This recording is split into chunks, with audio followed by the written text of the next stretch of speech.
여러분 안녕하십니까? 이성배입니다. 1월 12일 일요일 MBC 뉴스 시작합니다. 경찰이 윤석열 대통령 체포영장 집행을 막은 혐의를 받는 김성훈 경호처 차장에 대해 체포영장을 신청했습니다. 경호처장 직무를 대행하고 있는 김 차장은 대통령 영장 집행 저지에 적극적인 강경파로 분류가 되는 만큼 2차 집행을 앞두고 경찰이 경호처에 힘 빼기에 나섰다는 분석이 나오고 있습니다. 자, 경찰청 국가수사본부를 연결해 보겠습니다. 이승지 기자, 대통령 체포영장 집행 저지 혐의를 받는 경호처 관계자에 대해서 체포영장이 신청된 건 이번이 처음이라고요? 네, 그렇습니다. 경찰은 어젯밤 김성훈 경호처 차장에 대한 체포영장을 신청했습니다.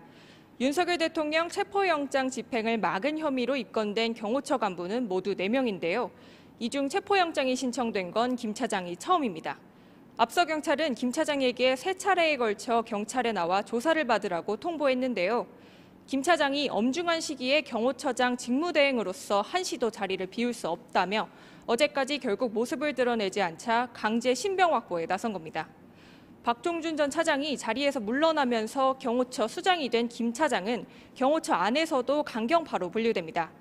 어제는 경호처 내부 게시판에 체포영장 집행 저지를 비판하는 내용의 글이 올라왔다가 김 차장의 지시로 지워졌다는 의혹이 제기되기도 했는데요.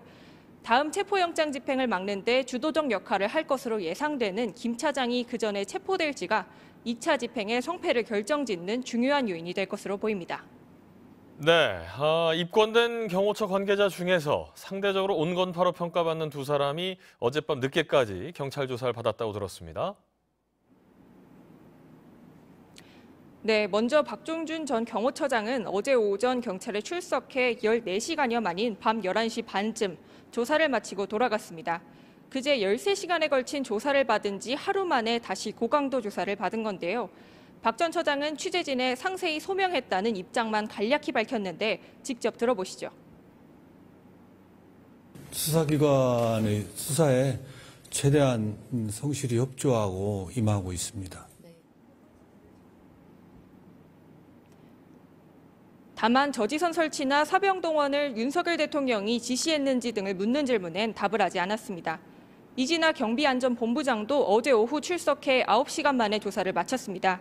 마찬가지로 취재진은 성실하게 임했다는 짧은 답만 내놨는데요. 이 본부장은 관저 경비를 담당하는 간부로 지난 3일 대통령 체포영장 집행을 저지하기 위한 TF 책임자로도 알려졌습니다. 상대적으로 온건파로 분류되는 이들이 경찰 조사에 협조하면서 경호처 내부에 균열이 생기는 게 아니냐는 관측도 나옵니다.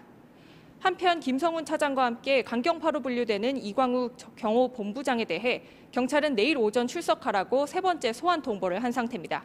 지금까지 경찰청 국가수사본부에서 MBC 뉴스 이승지입니다.